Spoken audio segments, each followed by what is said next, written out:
Salut tout le monde, j'espère que tout le monde va bien. Donc c'est une deuxième vidéo comme promis.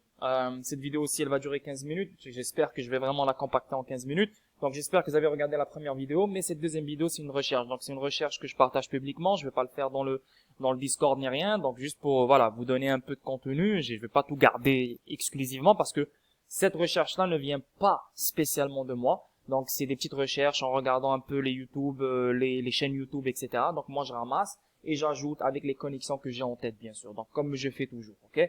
Donc là, on va commencer avec Finastra. Il y a beaucoup de monde qui ne connaissent pas Finastra. Oui, on sait que Finastra, c'est un Ripple partner, mais on va vraiment essayer de comprendre c'est qui Finastra. Donc, juste un petit résumé. Finastra, Mi6 et D plus H. Ok, donc déjà ça, on sait pas c'est quoi. Formé en 2017 par la fusion de deux leaders mondiaux de la fintech, D plus H et Mi6, avec une présence mondiale et le plus large éventail de solutions logicielles financières disponibles sur le marché. Donc, c'est des solutions logicielles pour les banques. Je m'excuse. Finastra combine 2,1 milliards de dollars de revenus, 10 000 employés et plus de 10 000 clients dans 48 des 50 premières banques mondiales. Là, on répète encore une fois. Des solutions logicielles, 2,1 milliards de dollars de revenus, 10 000 employés, plus de 10 000 clients dans 48 des 50 premières banques mondiales. Donc, on ne parle pas des banques secondaires ou banques ci ou banques ça. Des 48 des 50 premières banques mondiales. Donc, je vous laisse faire la liste. Finastra libère le potentiel des personnes et des entreprises en créant une plateforme dynamique pour l'innovation ouverte dans le monde des services financiers. Donc, ici, on va juste voir un peu leurs clients. Donc, voilà, il y a plein de banques. Alex Bank, ça c'est des banques arabes. On voit Arab African International Bank, Bank Misr, A-Bank, Arab Investment Bank, Ahli United Bank, Barclays. Vous connaissez Barclays, c'est en Angleterre. C'est un gros groupe qui détient énormément de banques. Central Bank of Egypt, Suez Canal Bank. Donc, voilà, on voit d'autres ici. Egyptian Arab Land Bank, Blum Bank Egypt. Donc, il y a beaucoup d'Égypte ici, là. Banque saharienne pour l'investissement et le commerce. Arabia Inform. Donc, anyway, ça, c'est les clients et en même temps partenaires de Finastra. Il y en a d'autres. Donc, je pense que c'est pas juste ça. Là, on se limite pas à ça. C'est beaucoup plus grand que ça. OK? Donc, qu'est-ce qu'on voit ici? On voit Missis et D plus H se combinent en tant que Finastra. Donc, c'est ces deux-là qui se combinent et donnent Finastra, qui est la solution de logiciel, etc., etc. Missis et D plus H ont révélé les détails de leur fusion prévue, ça en 2017, hein, c'est en 2017, créant un géant mondial sur le marché des logiciels financiers sous une nouvelle marque Finastra. Donc, un géant mondial. Le rapprochement créera la troisième plus grande entreprise de technologie et de services financiers au monde. La société compte environ 10 000 employés et plus de 9 000 clients dans 130 pays, dans 48 des 50 plus grandes banques mondiales. Cette décision fait suite à l'acquisition en mars de D plus H par Vista Equity Partners, qui possède déjà Missis. Finastra sera dirigé par le PDG de Missis, Nadim Syed, qui tient à rassurer que les clients communs que leur investissement actuel dans la technologie sera protégé. Ok? Donc ici on voit, elle aura son siège à Londres, au Royaume-Uni, et son siège nord-américain à Toronto, au Canada. Donc déjà les deux, c'est des gars Ripple, hein, les deux pays, on le sait très très bien. Donc voilà, so Finastra, ce n'est pas n'importe quoi, c'est un géant mondial, c'est un putain de monstre, un vrai monstre. Donc ici on va voir le D plus H. Donc D plus H, c'est une partie qui forme le Finastra. Et on voit ici dans le Business Guide, donc le guide de business JPP Clearing Processing de D plus H. Donc D plus H, donc ça c'est le Business Guide, donc c'est le guide business. Voilà, donc ça c'est comme un style patent si tu veux, mais en même temps un guide business, etc. Et si on fait une recherche ici, ok, et on clique sur Ripple, Ripple est partout mentionné dans ce putain de guide. Partout, il est mentionné 32 fois. Donc voilà. Ripple is an internet-based technology for directly connecting banks and payment systems. Banks can use Ripple as a common ledger to clear and settle transactions in real time at the lowest possible cost. J'arrive pas à le traduire, c'est pour ça que je l'ai lu en anglais.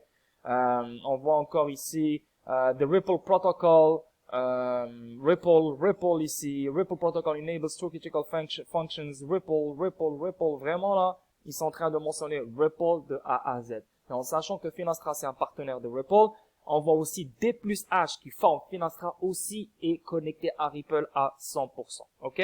Ici, on va pas regarder la preuve. Ripple en 2019, Ripple apportera la technologie blockchain aux clients bancaires de Finastra. Ok? Ici, qu'est-ce qu'on voit? On voit ici le marketplace. Donc Finastra Fusion Fabric.cloud. Donc, c'est le marketplace de Finastra. Et avant d'aller sur RippleNet, regardez ici, on voit clairement, ça c'est le marketplace. Donc, tous pas les logiciels, toutes les compagnies de paiement, cross-border payments ou autres qui sont connectés à Finastra. Et regardez combien de trucs là, c'est incroyable. C'est pas n'importe quoi là, plein. Maintenant, juste pour trouver RippleNet, c'est un bordel là. Ça m'a pris plein de temps. Mais si on va dans la section payment, juste un petit moment la famille, si on va dans la section payment, ah, tu vois, Inigio. Ça vous dit quelque chose Inigio? Trade Finance, XDC, André Casterman. Donc tout est connecté, tout, ils couchent tous sur le même lit, dans le même lit. Juste un petit moment ici, tadana, ça prend du temps, juste 15 minutes, putain, allez, let's go là. Ah, j'aurais dû même pas sortir. Temenos, Temenos aussi il est là, vous voyez. Donc Temenos aussi qui est connecté à Ripple. Et Mastercard aussi il est là, tu vois, Mastercard. Ah voilà, RippleNet, tu vois. Donc RippleNet, comme King Solomon il a dit, il ne faisait pas partie dans le marketplace. Donc, on voyait pas auparavant RippleNet dans cette section-là. Ils viennent de l'ajouter maintenant, ok? Donc, ça, c'est une confirmation comme quoi RippleNet fait partie du marketplace de Finastra. Donc, quand on clique dessus, malheureusement, je peux pas la traduire en français. On voit vraiment deux photos ici, tu vois, deux screenshots. Et on voit ici Finastra Ripple Connectivity, RippleNet Cloud, Fusion Total Messaging. Donc, vraiment, on voit ici un screenshot qui confirme les choses. Et ici, on voit clairement Finastra Ripple Connectivity, Finastra Swift Service Bureau, Finastra CIC, Euro CIC Connectivity. Mais beaucoup de monde vont dire, ouais, mais c'est Xcurrent Cloud. Encore une fois, je vous l'ai dit depuis 10 mois, ils commencent tous avec Xcurrent. XRP, c'est le dernier recours.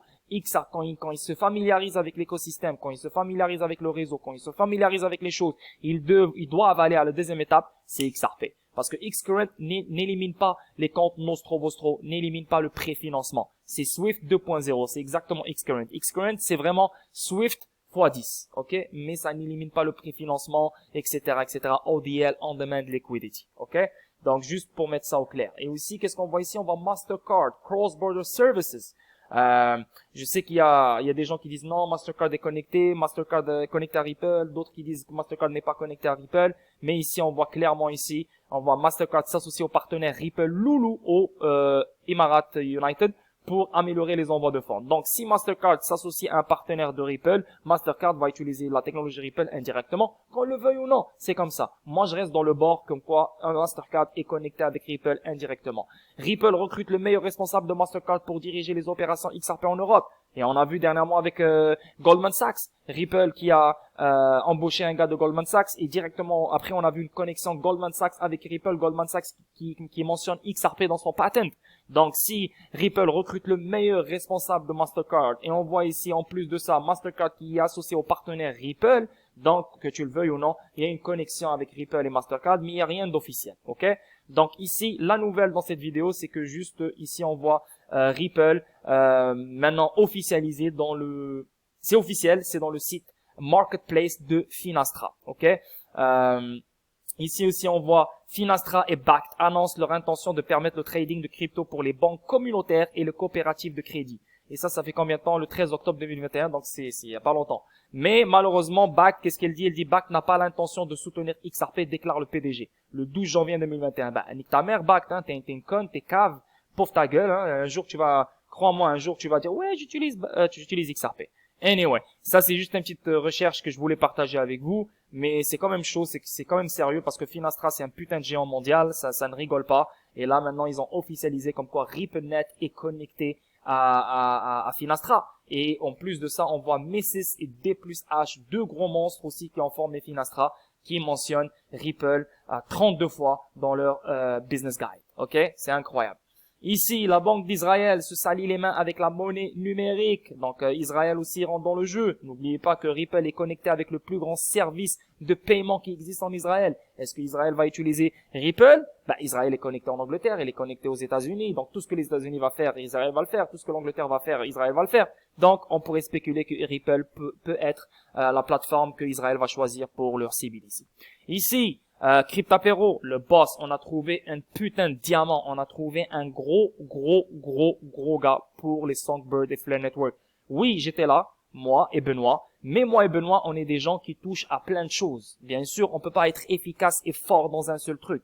Mais Cryptapéro, lui, il a décidé de vraiment s'investir de A à Z sur tout ce qui est DeFi, Songbird et Flare Finance. Donc c'est un putain de crack et je suis très content d'être connecté avec lui grâce à Benoît. Je suis très content de faire des live streams avec lui parce que moi dans le live stream, si vous voyez le premier live stream, j'étais un putain d'étudiant là. Je disais rien, je faisais pas le gars qui connaît tout, rien. Non, j'écoute. Je posais des questions, etc. Donc même dans le deuxième live stream, je vais poser des questions, les questions que vous avez tous en tête. Je vais les poser à Cryptapéro parce que c'est le boss, c'est le maître, c'est le maestro pour tout ce qui est Songbird et Flare Network. Et n'oubliez pas, ce dimanche à 21h heure française, on fera un deuxième live stream avec lui. Ok? Donc n'oubliez pas ça, la famille. Et pour finir cette vidéo de 11 minutes, bientôt 12-13 minutes, on voit ici les banques s'apprêtent à tirer parti de la hausse prévue de 50% des revenus du financement du commerce. Donc juste le titre te donne mal à la tête. Les banques s'apprêtent à tirer parti de la hausse prévue de 50%. Donc ils savent qu'il y a une hausse qui s'en vient. Ils savent que le financement du commerce va éclater. Ils savent qu'il est en train de se faire moderniser. Je pense qu'il a déjà été modernisé parce que les choses vont très très vite. Et quelle banque ici on voit? On voit HSBC, que tu le veuilles ou non, connecté avec Zenfin. On voit Citigroup, je ne sais pas si c'est Zenfin ou pas. On voit Standard Chartered, connecté avec Zenfin. JP Morgan Chase, c'est qui JP Morgan Chase? Quorum vient de JP Morgan. Et Zenfin, il vient de Quorum. Donc Quorum, c'est le fork de JP Morgan. Et Zenfin a été créé par Forum. Deutsche Bank, aussi connecté avec Zenfin, que tu le veuilles ou non, avec le financement du commerce, etc., etc., etc. Donc c'est très très très sérieux et on parle ici de 23 milliards de revenus à gagner par les joueurs du financement du commerce par rapport à 2020, niveau de 45 milliards de dollars. Est-ce que vous réalisez ça? 23 milliards de revenus à gagner par les joueurs. Et vous pensez comment ils vont gagner ça? Par la tokenisation des instruments de financement du commerce, par des nouveaux plateformes qui vont aider la modernisation du financement du commerce, etc., etc., etc.